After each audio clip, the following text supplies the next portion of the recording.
के कारण हम जल भराव से छुटकारा पा चुके हैं। जल भराव की समस्या को दूर करने के लिए पंचायत द्वारा मोटरें लगवाई गई, अंडर साइफन की सफाई करवाई गई तथा मिट्टी के बांध बनवाए गए, जिससे जल निकासी सुचारू रूप से हो सके और जल दोबारा आबादी क्षेत्र में न आ सके। मैं सरपंच साहब से पूछना चाहती हूँ कि प्रधानमंत्री आवास योजना के तहत वे मकानों का आवंटन किया जा रहा है, इसके नियम क्या है?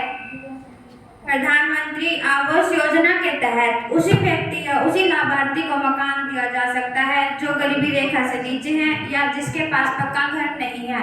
हम उस व्यक्ति को मकान नहीं दे सकते जिसके पास पक्का घर है तथा लाभार्थी के जब राशि लाभार्थी के सीधे बैंक खाते में ही भेजी जाती है। मैं सरपंच साहब से पूछना चाहती हूँ कि जो हमारी गलियों में कूड़ा भरा हुआ है, ऊपर से जो बड़ी नालियाँ हैं जिसमें चिकट भरा हुआ है, आप उसके लिए क्या कर रहे हैं? और जो कर्मचारी हैं जो आपके नीचे कार्य करते हैं वह भी इस पर ध्यान नहीं दे रहे हैं, आप इसके लिए क्या कर रहे हैं? गाँव में सफाई व्यवस्था को सुचारू रूप से चलाने के लिए ग्राम पंचायत ने कुछ कर्मचारी नियुक्त किए हैं। ग्राम पंचायत समय समय पर इन कर्मचारियों का निरीक्षण करती है कि ये कर्मचारी अपना काम सही तरीके से कर रहे हैं या नहीं कर रहे। अगर किसी कर्मचारी की लापरवाही पाई जाती है तो उसके साथ कार्रवाई भी की जाती है तथा अगर आपने इस विषय की ओर हमें धकेला है तो हम इस विषय पर और गहराई से काम करेंगे। मैं वार्ड नंबर 76 सरपंच साहब तो पूछना चाहूँ कि जो अपनी ग्राम पंचायत सभा है वह अपना गांव का शासन बढ़िया तरीके से चलाने खातिर के कदम उठाने लग रही है। ग्राम पंचायत पारदर्शी और जिम्मेदार शासन के लिए जन सुनवाई, सोशल ऑडिट, डिजिटल रजिस्टर, रखरखाव, ग्राम सभा के नियमित बैठकें और योजना की सार्वजनिक जानकारी जैसे कदम उठा रही है। पंचायत का उद्देश्य हर नागरिक की भागीदारी सुनिश्चित करना है।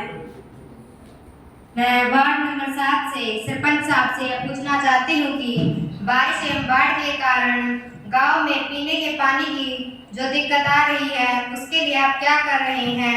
सप्लाई का पानी या तो आता ही नहीं है या गंदे पानी की सप्लाई की जा रही है, इसके लिए आपकी पंचायत क्या कर रही है? बाढ़ से पहले गांव में पेयजल की व्यवस्था सही तरीके से चल रही थी। सप्लाई के द्वारा प्रत्येक वार्ड नंबर 8 से पूछना चाहती हूँ कि क्या गांव की पंचायत अपने अधीन आने वाले स्कूलों में छात्रों की संख्या बढ़ाने तथा आधारभूत आवश्यकताएं पूरी करने के लिए कदम उठा रही है और भविष्य में आप इसके लिए क्या योजनाएं बनाएंगे?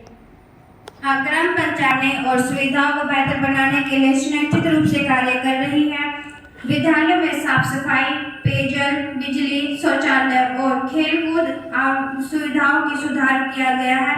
साथ ही अभिभावकों को बच्चों के प्रति प्रेरित किया जा। वार्ड नंबर 9 से सरपंच से यह पूछना चाहती हूँ कि ग्राम में पंचायत द्वारा 2 पुस्तकालय खुलवाए गए थे, क्या बच्चे उनका सही से लाभ उठा पा रहे हैं और जो इंटरनेट, वाईफाई, पानी, बिजली आदि की सुविधाएं का उपयोग सही से कर पा रहे हैं? में 2 पुस्तकालयों में बिजली, पानी और इंटरनेट, वाईफाई आदि की सुविधाएं उपलब्ध हैं। विद्यार्थी प्रतियोगी परीक्षा की तैयारी करने वाले युवा और अन्य ग्रामीण इन पुस्तकालयों का उपयोग कर रहे हैं तथा वे इससे उन्हें अध्ययन और सूचना का पूरा लाभ हो रहा है। खातर आपने क्या किया है? दहेज प्रथा दिखावा है कि मैं बड़ा अमीर हूँ, इन ऊपर था लोगों खातर आपने क्या किया? जागरूकता अभियान चला रही है। पंचायत द्वारा महिला मंडल बनाकर उन्हें इन सब के प्रति जागरूक किया जा रहा है और बेकार के खर्चों से बचने के प्रति भी जागरूक किया जा रहा है। गांव में पोस्टर लगाकर, नारेबाजी कर, रैली निकालकर और नाटकों के द्वारा भी लोगों को प्रेरित किया जा रहा है। इन कार्यक्रमों के माध्यम से सामाजिक सुधार की दशा की ओर कदम बढ़ाए जा रहे हैं। गांव में एक बहुत बड़ा मुद्दा बन रहा है।